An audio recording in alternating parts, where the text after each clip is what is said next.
రాబోయే బహుమతి ప్రకటించిన రేవంత్ సర్కార్. తెలంగాణ రాష్ట్రంలో కొత్త రేషన్ కార్డుల కోసం నిరుపేద ప్రజలు ఎదురుచూస్తున్నారు. అర్హత ఉన్నప్పటికీ కొత్త రేషన్ కార్డు రాక ఎంతో కాలంగా నిరీక్షిస్తున్న వారు కాంగ్రెస్ ప్రభుత్వం ఎప్పుడెప్పుడు రేషన్ కార్డులు ఇస్తుందని ఆశగా చూస్తున్నారు. తెలంగాణ రాష్ట్రంలో చాలా సంవత్సరాలుగా రేషన్ కార్డులు మంజూరు కాకపోవడంతో కొత్తగా పెళ్లి చేసుకున్న నిరుపేద కుటుంబాలతో వేరుపడిన వారు, ఇప్పటి వరకు రేషన్ కార్డు లేని వారు రేషన్ కార్డు కోసం నిరీక్షిస్తున్నారు.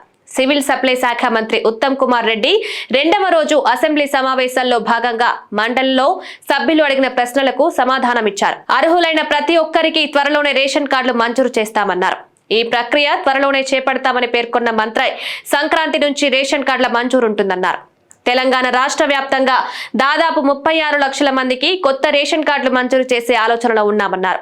కొత్తగా రేషన్ కార్డులు ఇవ్వడం మాత్రమే కాకుండా సన్న బియ్యం కూడా ఇస్తామని మంత్రి శాసన మండలి వేదికగా ప్రకటన చేశారు. ఇప్పటికే కులగణనపై డేటా సేకరించామని పేర్కొన్న మంత్రి కొత్త రేషన్ కార్డులపైన దరఖాస్తులు తీసుకుని ప్రభుత్వం వద్ద ఉన్న డేటాబేస్ తో కంపేర్ చేసి కొత్త కార్డులు ఇస్తామన్నారు. ఇక రేషన్ డీలర్ల ఖాళీలుంటే వాటిని వెంటనే భర్తీ చేయాలని కూడా కలెక్టర్లకు ఆదేశాలు ఇచ్చామన్నారు. తాజా ప్రకటనతో రేషన్ కార్డుల కోసం నిరీక్షిస్తున్న వారిలో సంతోషం వ్యక్తమవుతుంది. కాగా శాసన మండలి చైర్మన్ గుత్తా సుఖేందర్ రెడ్డి రేషన్ కార్డుల లెక్కలు పొంతన లేకుండా ఉన్నాయని ఈ సందర్భంగా మంత్రి దృష్టికి తీసుకువెళ్లారు. తెలంగాణ రాష్ట్రం నుండి కూడా కాకినాడ పోర్టుకు రేషన్ బియ్యం వెళ్తోందని అనుమానాలు వ్యక్తం చేశారు. అనర్హులైన వారు రేషన్ కార్డులు పొంది ప్రభుత్వ ఆదాయానికి గండి పెడుతున్నారని, అనర్హుల రేషన్ కార్డులు ఏరివేయాల్సిన అవసరం ఉందని మంత్రికి సూచించారు.